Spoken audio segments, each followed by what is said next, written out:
In the mirrored hush of the Whitney's fourth-floor gallery, Mara Ellison walked into her ex-husband's laughter like broken glass. Gavin Darden stood beneath a Calder mobile, his new girlfriend, Sloane Ryder, leaning into him with a smile sharp enough to slice ribbon. "Look who dressed herself," Sloane said, lifting her flute. "Charity chic." Cameras drifted, whispers followed. Mara smiled because that was the only shield she had left. Then the crowd shifted, and a man she'd only seen in headlines, Arjun Mehta, the private, impossible billionaire, stepped from the periphery. He didn't ask if she needed saving. He simply offered a hand. "Dance," he said. Mara Ellison used to measure her life by calendars, project deadlines, meetings, anniversaries, the neat click of events lining up like train cars. After the divorce, time had the elastic cruelty of a rubber band. Some days snapped, some stretched and sagged. On the morning of the gala, her best friend Nora called while Mara was wrestling a flyer printer in the office of Haven House, the tiny non-profit she'd built to convert empty rooms in city buildings into quiet recovery spaces for overwhelmed students and overworked staff. "You're going," Nora said, dispensing with hello. "I procured a ticket. It's the Hudson Arts Endowment Gala, and your name will be on the list." "Nora," Mara sighed. The printer gulped the corner of a page and died dramatically. "I have a budget meeting at 8 tomorrow. My board wants answers. Donations are down." "Maybe because certain donors were captured by a more entertaining narrative." Nora's voice dipped.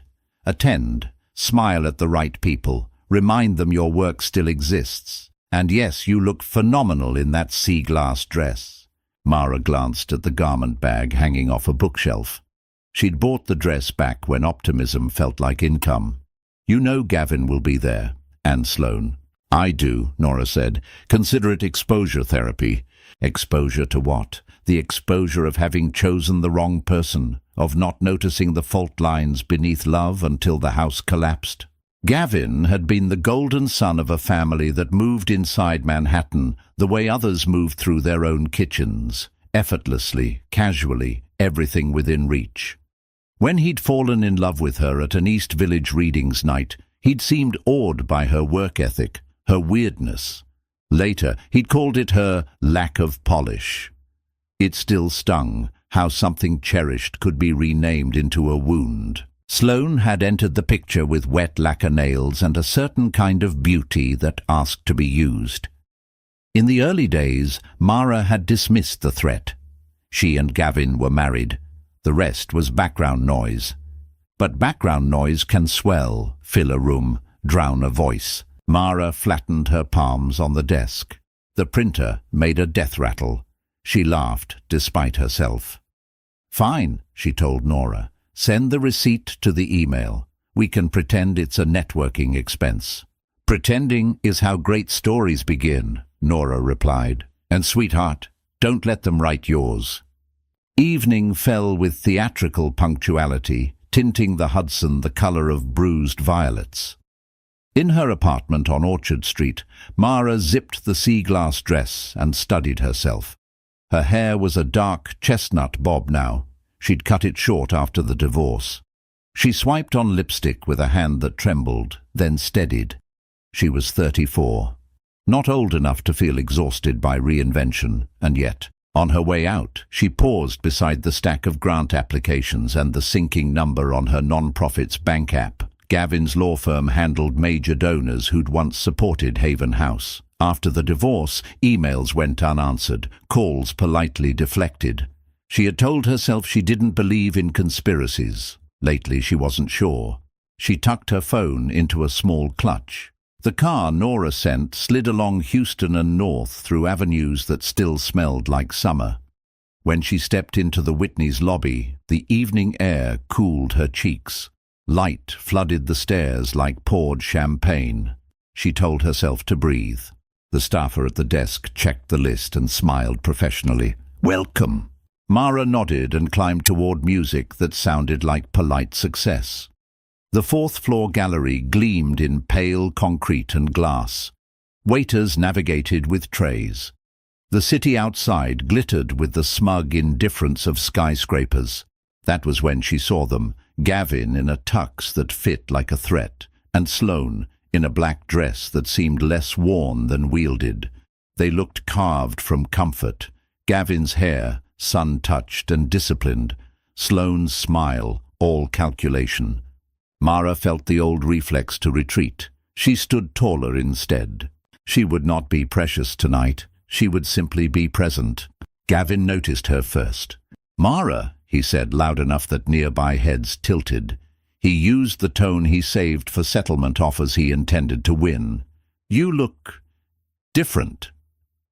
"Different can be good," Mara said, and let a waiter place a flute in her hand. It steadied her grip. She didn't plan to drink. She needed the prop. Sloane slid into the space between them with predatory grace. "I almost didn't recognize you," she said. "The haircut is brave." "Brave is walking into a room where you're unwelcome," Mara replied. She softened the edges with a smile. "But they let me in anyway, so—" Sloane blinked. Gavin's mouth twitched, the ghost of admiration he used to wear. Mara looked away before the memory could bloom into something that hurt. "We were just discussing Haven House," Gavin said. "My mother brought it up over dinner. She worries about you, says you've got a habit of taking on too much." "Eleanor always did love a hobby," Mara said. She shouldn't have. She did anyway. Sloane's laugh tinkled like a fake bell. "Relax," Sloane murmured. "We're all friends. You know, I admire your passion, but scale matters. If you're not growing, you're dying." She sipped. "Donors need confidence." Mara felt the words like fingers on a bruise. Confidence, as if she had fed on it carelessly and now deserved hunger. She thought of the spreadsheets in her office, the messages from school counselors who told her the quiet rooms had stopped a fight, a panic attack, a dropout, small victories that wouldn't fit on a Gala placard. "Scale matters," Mara said softly. "So do the people inside the numbers." "That's sweet," Sloane replied. "But outcomes matter most. And, well," she tilted her head toward Gavin, "some of us are good at outcomes." Laughter pin-pricked along the knot of attendees eavesdropping in that way Manhattan made into a sport, listening without appearing to. Mara swallowed what she wanted to say. Not here. Not where cameras might catch her mouth forming something unforgivable. Her cheeks flamed. She stared past Sloane at the sculpture above, wire floating like impossible residue of movement. Maybe that was what she'd been after, the shape of what remained, disciplined into art. "Mara!" Gavin placed a hand on her elbow, the gesture so familiar that her bones remembered. "This isn't personal." "Everything is personal," she said, and stepped back. His hand dropped. He and Sloane exchanged a look, amusement, pity, triumph, and something inside Mara tightened into quiet rage. Then the crowd shifted, and the air shifted with it, as if someone had opened a window. Arjun Mehta approached without entourage or announcement. He was taller than newspapers suggested. Dark hair neatly cut, jaw serious in the way of people who spend more time solving than speaking. He wore a tuxedo that didn't wear him, and he moved like someone who belonged anywhere he decided to stand. "Excuse me," he said to no one in particular, his voice low but certain. His gaze touched Mara's and stayed. "I'm told this is where the most interesting conversation is happening." Sloane straightened. Cameras behind her woke like flowers to the sun. "Mr. Mehta," she began, hand outstretched. "Sloane." "Ryder," Arjun said, not taking her hand. He nodded. "We've met." He turned to Mara and did something both old-fashioned and unscripted. He bowed slightly, palm open, as if inviting an alternate narrative to join the room. "Will you dance?" he asked. Mara stared. She couldn't pass the impulse, chivalry, strategy, or simple human decency. She looked at Gavin, whose expression had become a locked door. She looked at the watchers, bent toward the potential of spectacle. Mara placed her fingers in Arjun's palm. Music unfurled from the speakers, a slow tune with echoes of something French. He led with ease that didn't announce itself. She followed because her feet remembered how. "I'm Arjun," he said softly as they drifted into the cleared space. "You looked like you could use a hand." "You looked like you wanted a headline," she replied before she could edit herself. His mouth curved. "Sometimes two truths learn to share the same sentence," he said. "I saw a woman holding her ground. I like to stand beside people who do that." Mara made herself breathe. "I'm not a project." "Good," he said. "I don't invest in projects. I invest in people." Over his shoulder, she caught Sloane's startled mouth and Gavin's working jaw. Heat rose again, but this time it felt like power decanting into her limbs. "Then invest in a conversation," she said. "Why did you choose this moment?" He didn't pretend to misunderstand. "Because this room respects a show of force. Because I'm tired of watching the wrong people get the microphone. And because I hoped you'd let me." "Maybe I will," she said, surprising herself. "For one song." "Then let's not waste it," Arjun murmured, and together they turned until the sculpture above spun slowly in their wake. They finished the dance to polite applause and the brief strobe of flashbulbs. Arjun stepped back first, freeing her hand. "Thank you," Mara said, "for the diversion. It was useful." "I prefer necessary." He retrieved 2 waters from a passing tray and handed her one. "I took a risk. You have every right to be angry." "I'm not angry," she lied. "You're wary," he corrected gently. "Good. Wary has kept more founders alive than optimism." "Founders," she repeated, rolling the word like a marble. "You know who I am." He smiled. "You think I walk into a gala without reading the room where my money might accidentally land? Haven House is a small miracle held together with tape and stubbornness." "That sounds like pity disguised as a compliment," she said. "It's respect disguised as humor," he replied. "You built something out of almost nothing. I relate." Mara studied him. Most billionaires she'd seen from afar wore wealth like a stage costume, sequins, feathers. Arjun wore it like a uniform, function over flourish. There were rumors. He'd slept on a co-founder's couch during his first acquisition. He'd coded the original product himself. He'd never forgiven himself for the hospital his rival's fund gutted in Queens. "I didn't dance with you for a check," she said, voice low, "and I won't be a photo on your philanthropy page." "Good," he said again. "Have dinner with me instead. My team wants to talk to you about a citywide initiative. Quiet rooms in schools, real ones, funded, trained, measured." Something in her chest lifted. Hope, fear. "Why me?" "Because you've done it already," Arjun said simply. "On a shoestring. Because people trust you in rooms where my name makes people leave." He said it without self-pity. She believed him. "I'll consider it," she said, "after I survive this evening." "Then consider this a variable improved," he said. He slipped a card from an inner pocket, but not the glossy rectangle with gilded edges she expected. It was simple, Matt, his name and a phone number. "Text me when the worst part is over." "What makes you think this isn't the worst part?" she asked. He glanced over her shoulder. "Because I can see your ex-husband advancing like a weather system." Mara didn't turn.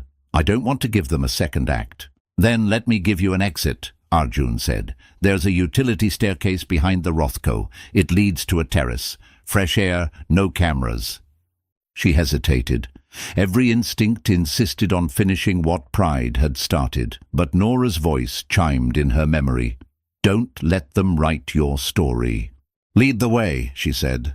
They navigated through clusters of donors who parted without noticing themselves, a motion as ingrained as breath. Arjun nodded to a guard, who nodded back because money makes its own security. They slipped through an unmarked door and onto a narrow stairwell that smelled faintly of paint and lemon cleaner. On the terrace the city felt close enough to touch. Cars threaded down the West Side Highway. The river moved with an old muscle's patience. The wind lifted the hair at Mara's nape. It felt like permission. "I grew up in Jackson Heights," Arjun said suddenly, hands on the rail. "My mother taught high school chemistry. On her lunch break, she'd hide in the supply closet. Said the quiet saved her." "Mine was a library aide in Ohio," Mara said. "She used to shelve fiction when she was nervous. Said stories returned to their places without complaint." They stood in the kind of silence that's an agreement. "I have to go back in," Arjun said at last. "They'll notice and decide what I meant by leaving. I'll keep it boring." "Is that possible?" Mara asked. "You just choreographed a 12-second scandal."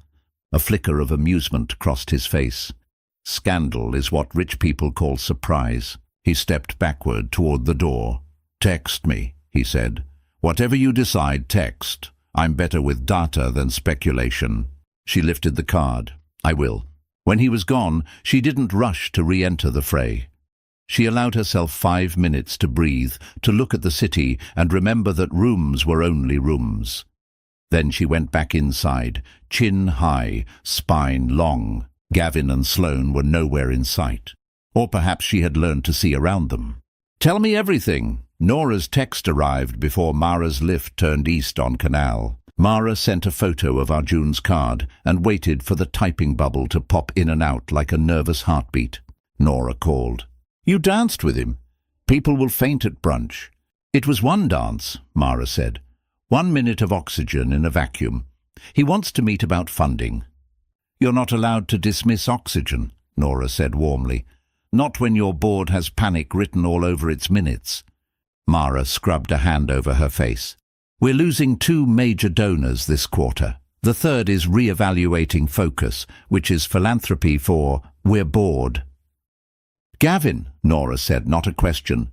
"I can't prove it, but ever since the divorce," Mara watched neon smear the window, "calls drop, invitations don't arrive, introductions grow teeth." "Then stop asking for permission," Nora said. "Find new rooms." "I found one," Mara said, thumb pressed to the mat card like a talisman. "I just don't know if he's bringing chairs or chains." Nora was quiet. Arjun Mehta has his own weather, but he knows what it is to want something no one else can see yet. That's kinship you don't buy. Later, alone in her apartment, Mara Googled him despite herself. Page after page of articles and carefully lit portraits. The boy genius who wasn't a boy anymore, the man whose acquisitions were called rescues by some, raids by others. A recent profile quoted him saying, "I don't fix things, I build new ones." She rolled onto her back and stared at the ceiling. "Do I want to be new?" In the morning, the board meeting began badly and got worse. The conference room at Haven House was a repurposed storage closet with a borrowed fern and a window that offered nothing but a brick wall. The chair, a kind man whose years in higher ed had smoothed his voice into a permanent apology, cleared his throat. "We have to consider, only consider, a merger. The Downtown Wellness Alliance wants our model without us," Mara said. "They want the rooms, the language, the community trust, and none of the mess that made them." "Large organizations bring stability," another board member countered gently. "You're the soul, Mara. They could be the spine." "And Gavin gets to hang our success on his firm's Christmas tree," Mara snapped before catching herself. The board member flinched. "We're on the same side," the chair said. "I know," she inhaled. "I'm sorry, I'm protective." "Good," the chair said. "Protect us by keeping us alive." After 2 hours of pivot talk and euphemisms, they adjourned. In the hallway, the building's custodian stopped her. "Ms. Ellison," he said, his accent softening the syllables. "The school on 187th called. They want a room. I told them to email you. They said they did. Twice." She closed her eyes. The inbox that felt like a rain barrel just after drought. Every drop a crisis. Back at her desk, she stared at Arjun's card until the numbers blurred. Then she typed, "This is Mara Ellison. You said data, not speculation. Data. I'm drowning." He responded in 2 minutes. "Lunch. Today, 12:30, East 20th. Tabla house, private room, bring your skepticism, I'll bring models. She woke Nora with a voice note that sounded like a dare and a thanks, then changed into her cleanest blouse and the dark slacks that made her feel like an adult in the genre she'd accidentally entered. Tabla house was crowded without feeling full. Impossibly, it smelled like restraint and cinnamon. A host ushered her into a minimalist room where a long table had been stripped to bone-white surfaces.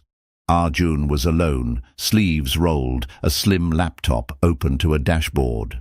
He stood when she entered, and the old-fashioned courtesy made her want to sit straighter. "I warned you about models," he said. "Models are fine," she replied, "as long as they meet people eventually." "They will." He gestured to a chair. "Eat while I talk. My assistant will kill me if you don't. Then you can ask me questions until I regret inviting you." He had a plan. Of course he did. A 3-year funding arc, escalating with metrics she found both precise and human.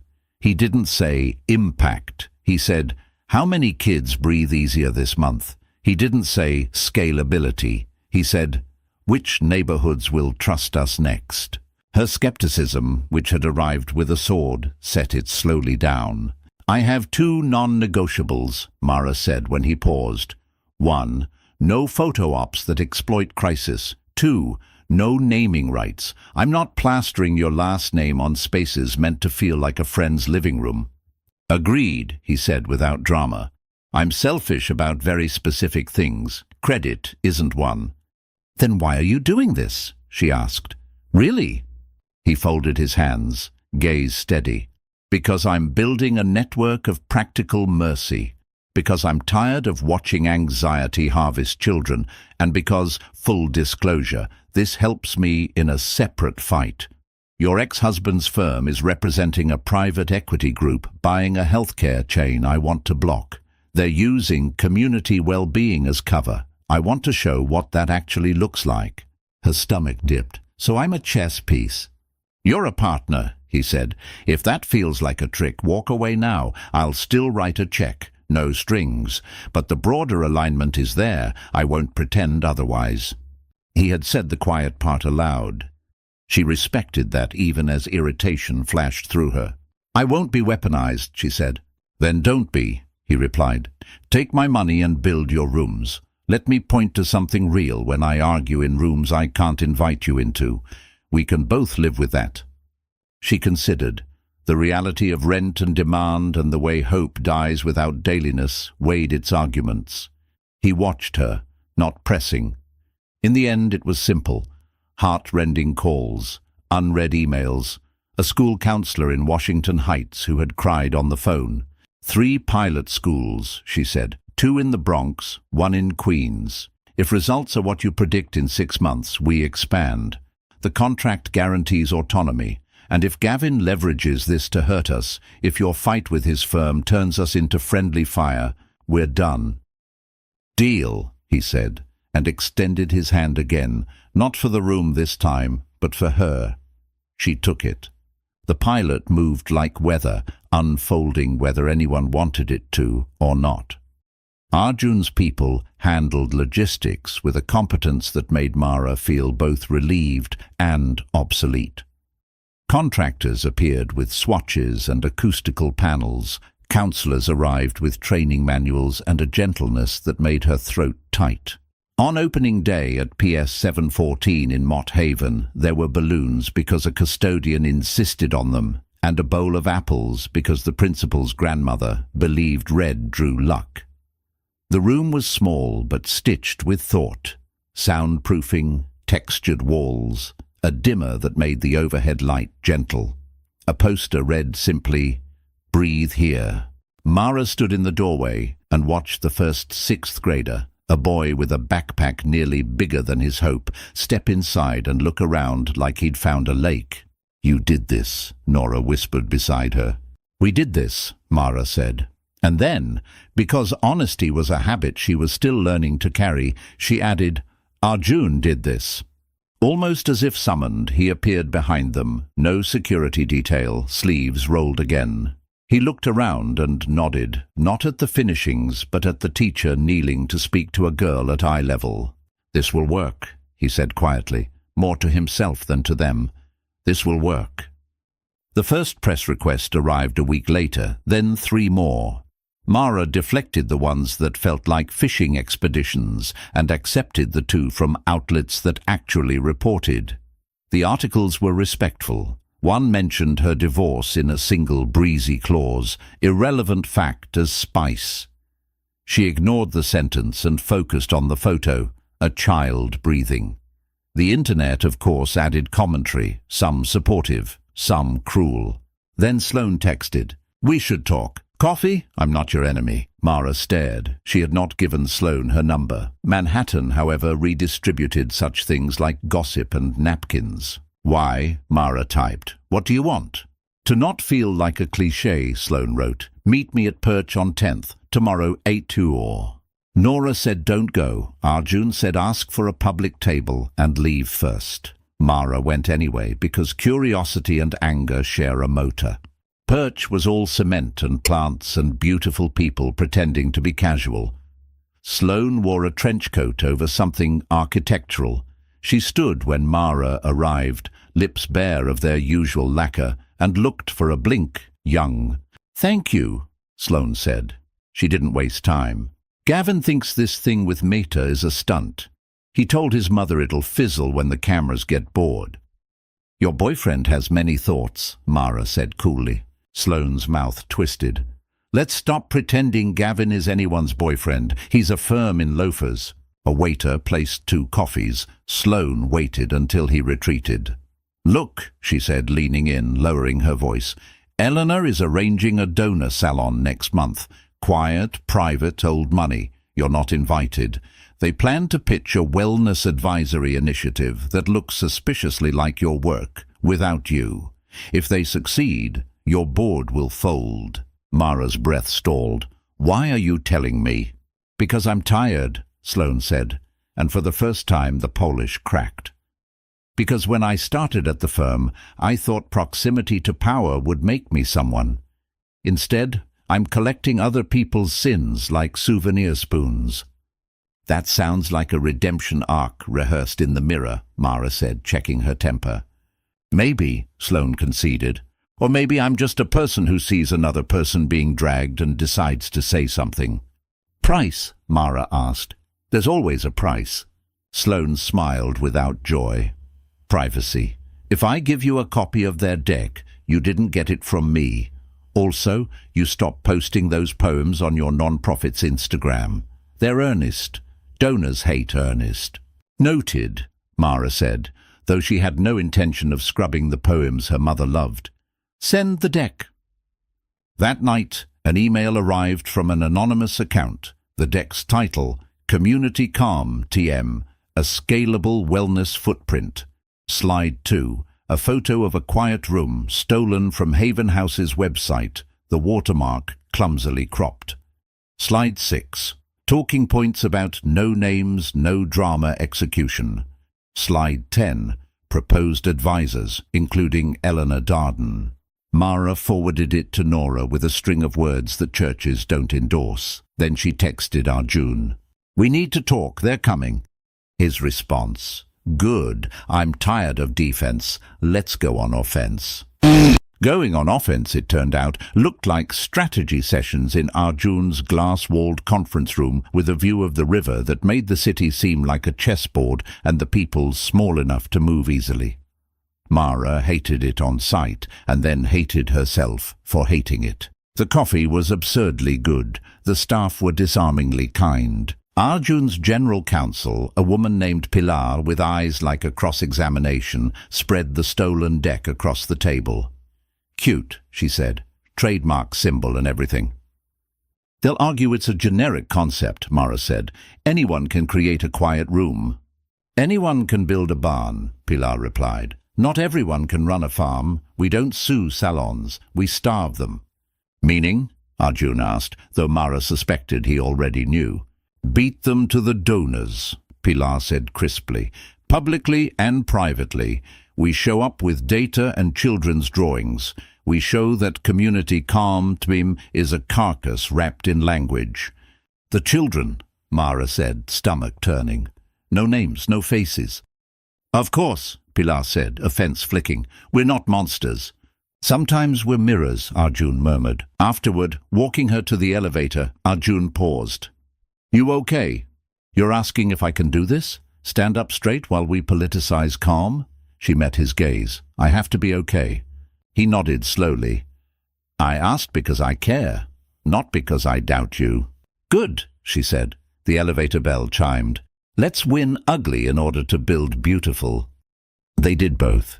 In the weeks that followed, Mara spoke in rooms she'd never seen before. Ceilings coffered like wedding cakes, carpets so thick her heels left no sound. She told stories that protected privacy and revealed truth. A boy who learned to name his panic. A teacher who admitted she'd almost quit until she could close a door and count. Arjun stood at the edge of the rooms, an unmoving pillar, absorbing glances and resentment like a lightning rod. Donations trickled, then poured. On a Tuesday, while Mara was at PS 179 testing a new sound system, Nora called with a warning laughter hybrid. Brace yourself. What? You're on page 6. Mara pressed the phone to her ear with a shoulder and failed to remain calm. Tell me you're kidding. I wish, Nora said. Headline, Billionaire Mater's Mystery Muse. The non-profit founder he can't stop twirling. Twirl? Mara whispered. Am I a pastry? The photos from the gala, Nora said. Your ex-husband had no comment. Sloane said, We wish Mara the best in her endeavors, which is PR for We Hope She Trips. Mara hung up and stared at the children, using the room as if pageantry were a different species. Her phone buzzed again. Unknown number. Hello, she said. Mara, Gavin's voice purred. It's been a while. She closed her eyes, counted backward from 8. What do you want? To save you from yourself, he said. This meta thing, it's not you. You don't play this way. I'm learning, she said. From him? He's poison wrapped in philanthropy. And you're, she asked too sweetly, honey wrapped in a spin class? His breath hissed. You're better than this. No, she said softly, I'm better than you. Silence, then. My mother's hosting a salon next week. Come, we'll make peace. Are you inviting me? She held the phone away to see if the number could be a prank. To the party designed to erase me. It's not like that, he lied briskly. Eleanor wants to help. You could be part of community calm if you're practical. I'm not a template, she said. Enjoy your evening. She hung up before the shakiness in her fingers traveled to her voice. The next day, an internal email at Meta Strategic leaked. It arrived in her inbox from an anonymous burner at 3 a.m. She read it with growing cold. A senior strategist suggested leveraging the Haven House founder's narrative for more favorable coverage against the Darden account. The tone was clinical, the intention naked. She scrolled to the bottom and saw Arjun's sentence. This is delicate. No exploitation. Protect her dignity or walk. It didn't matter. The first half had already done damage. She forwarded it to Arjun with no subject line. He called within minutes. I'm sorry, he said without preamble. That shouldn't have been written. I'll deal with it. You can't unwrite a thought, she said. You said you were selfish about very specific things. Is winning against Gavin one of them? Yes, he said. No apology in the admission. Because his firm kills quietly, because owning them in public limits the harm they do in private. And I am what in this war? She asked. A shield? A storyline with eyes? You're a person I respect, he said, which is why I sent that line. It's not enough. I know. It's what I have. She leaned against the cool cinder block of the school hallway. Children's laughter filtered through the door, the sound of the world proceeding without her dilemmas. I need a day, she said. No meetings, no interviews, just the rooms. Take it, he said.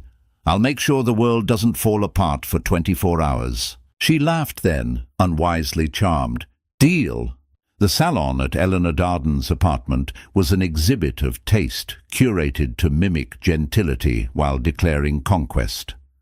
Art hung in arrangements that whispered about provenance. A pianist played Ravel until someone requested something lighter.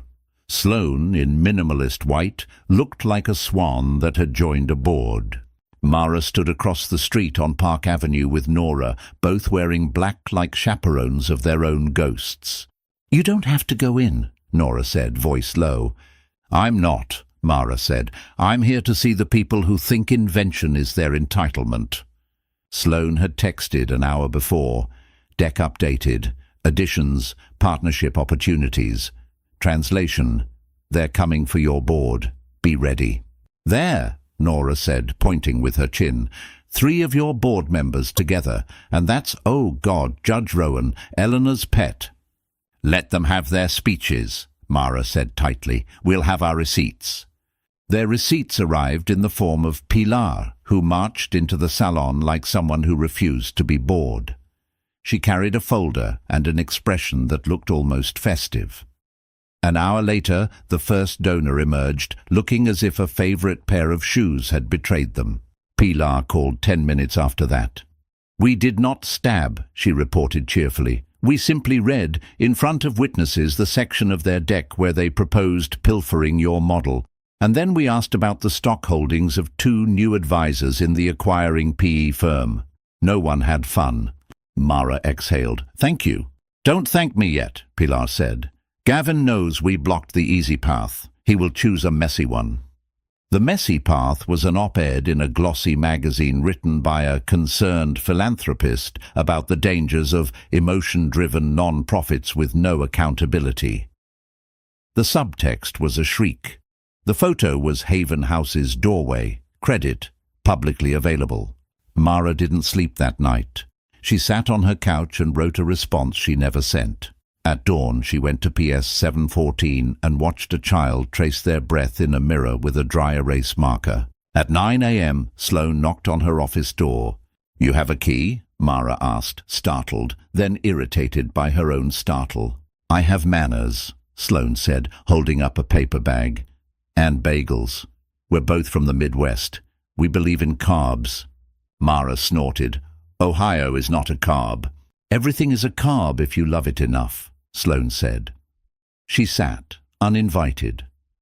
"I'm leaving the firm." Mara didn't blink.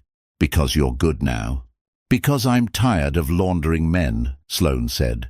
"Because Eleanor screamed at me last night in front of a painting worth my salary, and I decided I prefer dignity to discounts." "What do you want?"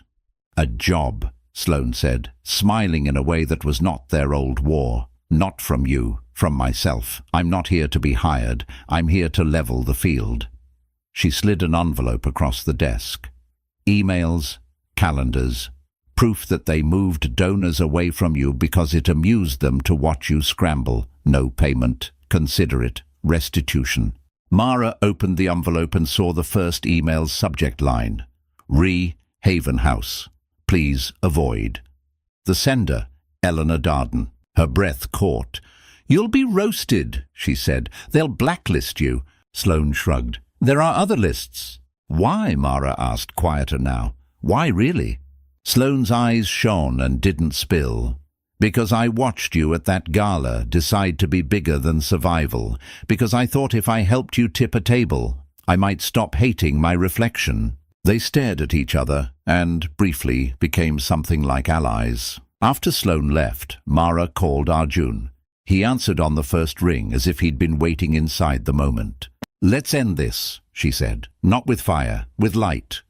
The board meeting convened in the hall of a school that smelled like pencils and cauliflower. The room was full. Press, parents, teachers, donors, those who had decided to witness because they'd decided to care. Mara stood at a lectern that had once held vocabulary lists. She told the story of Haven House in plain speech, as if each word needed permission to remain. She spoke of the first room, a janitor's closet in a middle school where a counselor had cried because someone had finally valued the kind of quiet that keeps people from leaving. She didn't mention Gavin's name. She didn't mention Eleanor's. She mentioned the emails, printed, masked for privacy, projected, and the pattern they revealed, the starving of a non-profit not because it failed, but because it refused to be owned. Arjun stood to one side, hands clasped, not the center, but the edge that keeps the center from fraying. When she finished, Mara invited dissent. A donor stood. "How will you ensure accountability?" he asked, polite spine glinting. "With data," Mara said, "and with stories from the people who use the rooms, shared on their terms, not yours, not mine, theirs." A woman in scrubs raised a hand. "I almost quit teaching," she said. "Then I sat in that room and remembered how to be a person before I was a teacher again." She looked at the donors without malice. "That's accountability." A child's mother spoke next, then a school cop who said the fights had less blood in them lately, then a teenager who, with a courage that made the air change color, said he'd thought about not being here, and then sat in a room until the thought shrank. Reporters took notes like they were thirsty. Then Gavin entered, late, jaw set, Eleanor behind him like a scent. He didn't ask to speak. He assumed it. "This is theatrics," he said, gesturing as if conducting. "I admire the impulse, but we need structures." "We built structures," Mara said calmly. "You tried to sell them without us." Eleanor's smile was a winter thing. "My dear, perhaps if you had been more amenable we could have worked together." "I am a non-profit, not a daughter-in-law," Mara said. "Your tools no longer fit this job." A ripple of laughter. It carried something like relief. Gavin's face pinched. "You're burning bridges." "We brought water," Arjun said for the first time, his voice quiet and carryable. He held up a letter, a commitment from a coalition of donors, including 2 who had defected from Eleanor's salon after Pilar's gentle show and tell. 3 years of funding, independent oversight board, community seats, transparency you can read without a law degree. Silence, then applause that began in one corner and grew like a necessary fire. Eleanor's mouth didn't move. Gavin stared at Arjun with loathing that had nothing to do with business. After the meeting in the hallway, Gavin approached Mara alone. "I never meant to ruin you," he said, and for a second the practiced face dropped, and she saw the boy she'd married, scared of the emptiness glitter cannot fill. "You meant to contain me," she said. "It's different." He nodded as if cataloguing that difference hurt. "I had panic attacks," he said suddenly. "In law school. After, too. You saw them. You were kind. I hated you for it, for seeing me, for holding the worst parts while still believing in better." She blinked at the confession, unexpected and oddly tender. "Why didn't you tell me it was that?" "Because shame is a language I'm fluent in," he said. "I'm sorry. Not because of the optics, because it's the word I owe you." "I accept," she said, because carrying refusal had made her bones ache. "And I hope you do better." "I will try," he said. "It's all I trust myself to promise." Sloane slipped past then, sunglasses on indoors because she could. She touched Mara's arm. "You were incandescent," she whispered. "If anyone asks, I was never here." Mara squeezed her hand. "Go make a life." "Working on it," Sloane murmured, and was gone. Arjun waited at the end of the hall, not a rescuer now, but a collaborator, eyes warm in a way that made Mara's heart do something embarrassing. "You were extraordinary," he said simply. "So were the rooms," she replied. "They're the point." He held out his hand, not for cameras, not for headlines, for her. "Walk." She took it. 1 year later, the Hudson made its quiet promise to the city again, as people in good shoes lined the entrance to a new kind of gala. It wasn't at the Whitney or the Met. It was at PS 714, where the auditorium had been transformed without betraying itself. Paper cranes threaded between stage lights, student art lining the walls like a chorus, a string quartet from the neighborhood school filling the room with borrowed Mozart. There were donors, yes, and reporters, some confused by the absence of caviar.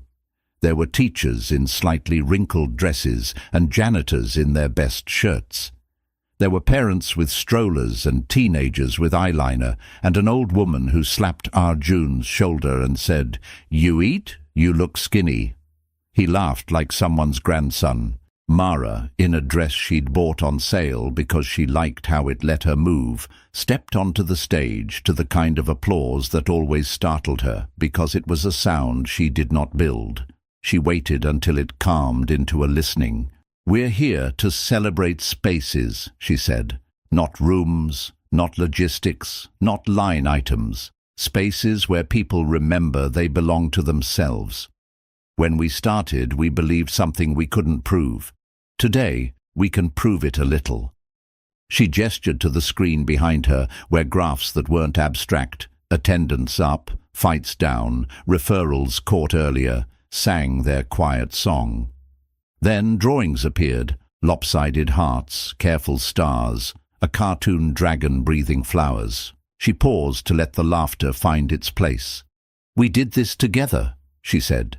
"And tonight is not about me or donors or headlines. It's about the fifth grader who told me the room feels like a friend. It's about the teacher who said she remembered why she stayed. It's about the city we're building on purpose." Applause again. The quartet slid into something bright. Arjun stepped onto the stage, not touching the microphone, place-taking while the noise thinned. "Ms. Ellison forgot to say that she's utterly terrible at accepting thanks," he said to laughter. "So I'll do it for her. Thank you." He lifted a hand, and the lights dimmed a little. A short video played, stitched together by students in a media program Arjun had insisted on funding. It was messy and perfect. It ended with the words, "We breathe here." When the lights rose, Arjun and Mara stood side by side. He looked at her like a man who could finally imagine living without armor.